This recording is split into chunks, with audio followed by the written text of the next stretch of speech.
Welcome to Tennis Spin, where we put our spin on your tennis. So I've done a video about stencils before, but a viewer named Paul wanted to request a little more information on Stencil. When did it start? Why is it there? I mean, obviously there are answers, but let's dig a little deeper. Stay tuned.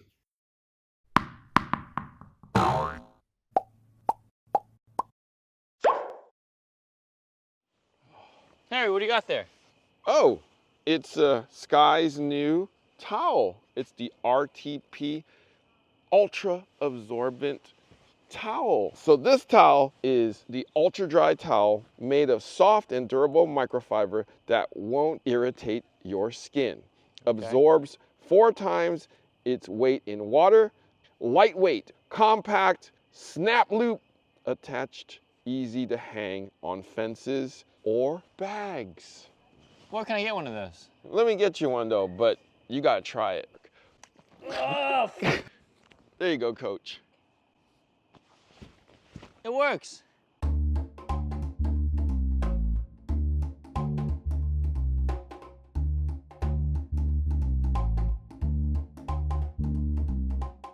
Dries you in a snap. All right, so viewer request, Paul Cecere, I hope I spelled your name right, Cerece,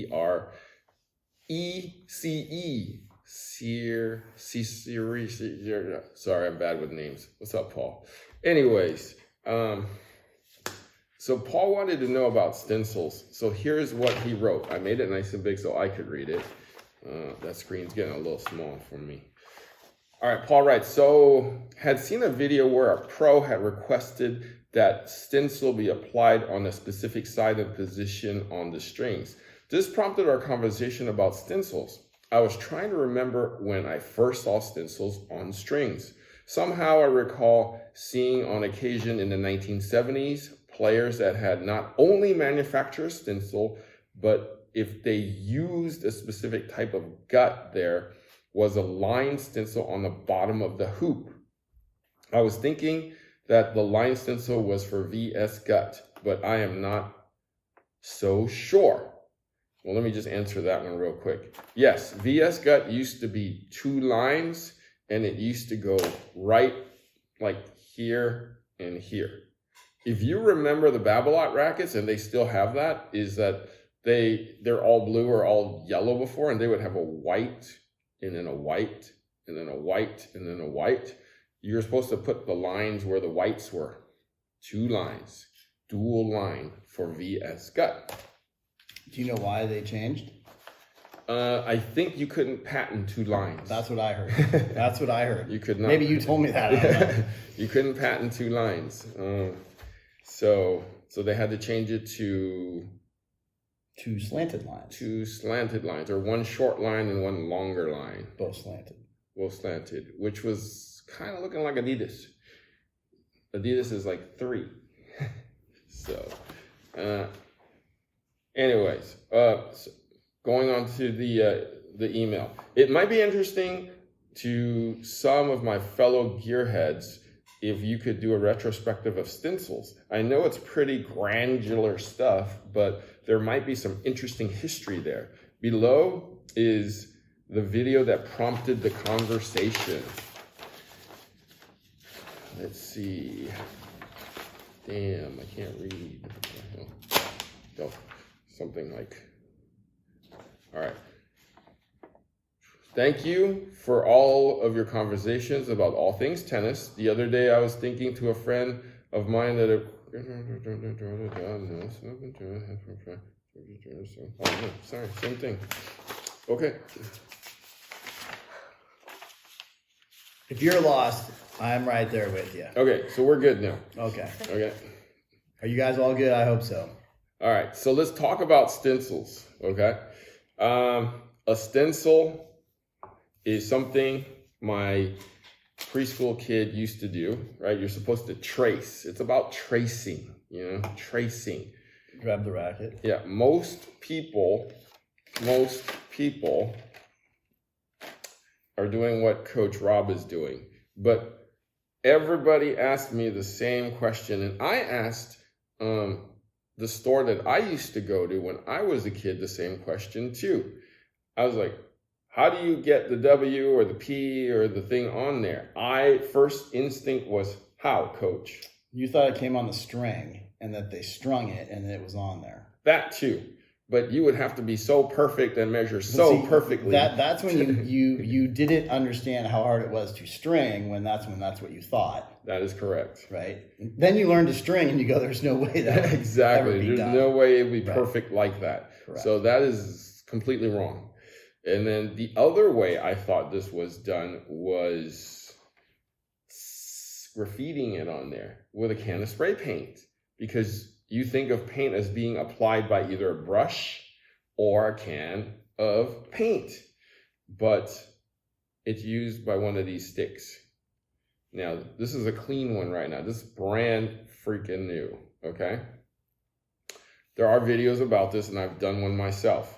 In order to get this ink going, you have to push down on it so that the ink actually gets into the edge. You see my finger's not red yet because I haven't pressed down on this. When I press down on this, it absorbs the ink, therefore dispersing the ink through this kind of a sponge looking thing. The other thing that people don't understand is, unless the W is see, look. Soaked through, okay? That one's useless. And if you, no, there's still ink in there. Yeah, but it won't come out because this is dried so hard. No, I bet you if I jammed it hard a couple times, you do this and you wet the whole thing again. But like Coach Rob said, we don't know how old this is. I'm surprised the ink is still ink in there. But check it out. I've showed you this in the past in another video, but you see the W and how it looks like this, and there's a line here in the thing, right? You do this side like that. When you turn it over, you have to turn this over and do this so it faces the other way, or else you got both sides going like this, or you could do this actually. But here's the problem with doing that though, because you're like not perfectly in here and you do this, you are gonna put the ink on the string from the residue here. So that's why you flip the racket and flip the stencil, okay? Here's another one from our friends with the 2 lines. Oh yeah. That's their... These are okay, the magic marker type. Magic marker, yeah. Yeah. But let's go back to the history. Do you recall in the 70s having a stencil? It was a wooden racket. I want to say like a McEnroe, Max Ply, maybe that wood one he used had the Dunlop logo. Yep. I want to say there was the VS, I remember. I don't remember who was using it, but there were a lot of players that used it because I always thought it was cool. The VS. The VS in the middle with the 2 lines underneath. Oh, right. I don't remember if that was on a wood racket or not, though. The heavy marketing. The V and then the S, like real big V, real big S, and then lines, like double emphasized. Right. I remember that. This is from the 80s, and I'm guessing this is factory stenciled. Do you recall a wooden racket though? That's what I'm thinking of, that Max Ply McEnroe one. Mm-hmm. I don't remember a board with the Don A. Did he have a D? Yes. Do you kind of remember the D on his string? I actually do now. Now I think somebody out there will probably let us correct know. us because we're just going off the because top we're of getting our head. old. I remember I'm trying to remember when I used to go into the store and I used to look at wooden rackets if they had W's on them or P's on them, and I vaguely remember that because or the head logo. Yes, I know my metal head racket I think had the logo, but okay. I didn't have a wood head. I had the let us know if you guys recall that. I vaguely recall that, but the problem with the wooden rackets was most of them had a cover on it and they were hung with the cover, you know. kind of like The wood ones this. had the press. Yeah, but when they were being sold, they were just being hung like this, you know? Right. But then you would stick it in the press so you wouldn't warp it. This is true. I never did. I did. I didn't want to spend the extra $8, whatever it was. Yeah. Yeah. Now, here's another thing about the stencils that I like, and I try to put on my rackets or my demo rackets or used rackets for the kids, whatever, is for Wilson, that's the sweet spot. Like the racket, I know this is a Solinco, but if the W goes right here, hit the ball on the W. Like that's the sweet spot, right? If you have the head logo with the dot, you're trying to hit it right in there. The Babolat one with the lines down here, I try to tell the kids, pretend that's the net, and you want to hit it above that. Right. So use those things as ways of finding the sweet spot. So that's the as advantage. well as the marketing. I mean, obviously you're marketing it, but that's the advantage that you have by stenciling it, because you know by where it's wearing off exactly where you're hitting it. So if you're wearing off that middle line in the W, correct, you know you're hitting it in the sweet spot. Right. Now, if you're hitting with the Solinco and your O's down here, please don't hit it down here. Please hit it up here. Oh shit, I'm wearing off the You don't be wearing it down. part of that. No, I'm just kidding. That's not good. Anyways, now those are the advantages of stencil. Now, what are the disadvantages of having a stencil? The guy doing it? Yeah, that's I true. mean, it doesn't take long at all. Yeah, there was somebody I was reading that charges like 50 cents or $1 to get it stenciled. Really? Yeah. I mean, it does. I mean, ink doesn't cost much, and if you're keeping your customer happy, I would be. Yeah, I would. I mean, how rarely would you even do one? Right. So let me tell you about a disadvantage of a stencil. You ever look at your tennis balls after you stencil it with red? If you use it too soon and the ink hasn't fully dried, your ball will turn red. Right. You put the lines on the ball. You start streaking it, yes. So this is the interesting thing, though, Coach. I've done stringing in a bunch of tournaments, and including some pro ones. I don't recall red lines or black lines on the balls. Well, probably because whoever's stenciling them is doing it early enough and allowing them to dry enough. So by the time they hit with them, I mean, I've literally handed 4 rackets like 15, 20, 30 minutes before they played. And these balls are not lined, which is interesting to me. Are they giving me some kind of special ink that doesn't come off? Right? Because it literally, I know when I do it, like we just did some last week and the balls were all red. The balls were all white or black.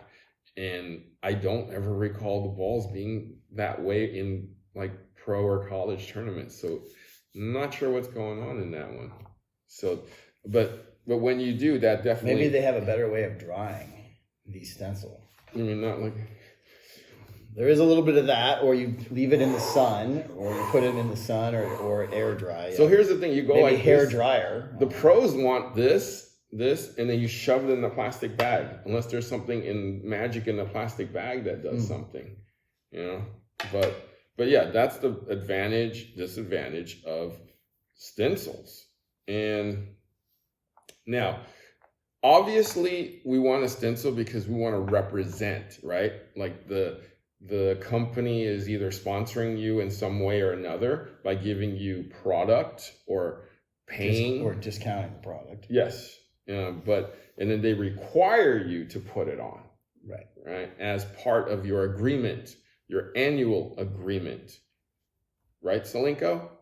Right. Anyways, now, so that's why we have to put on, because it's a marketing thing. So pre-70s, people didn't use it as a marketing tool. Right? Interesting, right? I guess. I mean, that's, back that time, we weren't that old, so. Yeah, that's true. That's true. They did it in other ways, which was interesting to me. Now, so Pete Sampras, I have to talk about this. He had a pro staff that had a W on it. Obviously, he played with a pro staff. He played with Babolat gut strings. So he had two logos. He had two stencils on his racket, a W and a double line. That was when Babolat wasn't producing rackets. Would you ever see that today? No. Right? You don't even see the because that would be a really weird design on a racket that wasn't. Like a double logo. Right. Yeah. No, we don't do that no more. Because the companies almost all the companies make rackets. Mm-hmm. Where then it was that company made string. Right. And the racket. They were more or less two separate. Right. And that's why when we got to Fed, Wilson made gut also. So Fed would not be using a Babolat natural gut. All right. So I guess we went over the history. We went over wooden rackets. The history as we remember. 80s. Yeah. And I mean, the weird thing is a lot of people don't talk about Wilson. To me, they talk about Solinco O. So I guess I'm talking to a generation out there that isn't familiar with this, more familiar with this when it's come to stenciling. So on this one, you do whatever. Like, so I asked Solinco, I was like, why the O? The whole team said to me, all you need at this point is a stencil or some kind of ink. Anybody can draw an O. You don't need something to help you. Right? No excuses. Okay, guys, I get you. Okay. Okay. Coach Rob, thank you so much for doing this stenciling review with me. Sure. Happy to help out. Yeah, I'm glad we, between the two of us, we have a quarter of a memory on this. Right. Guys, thank you for watching Tennis Spin, where we put our spin on your tennis.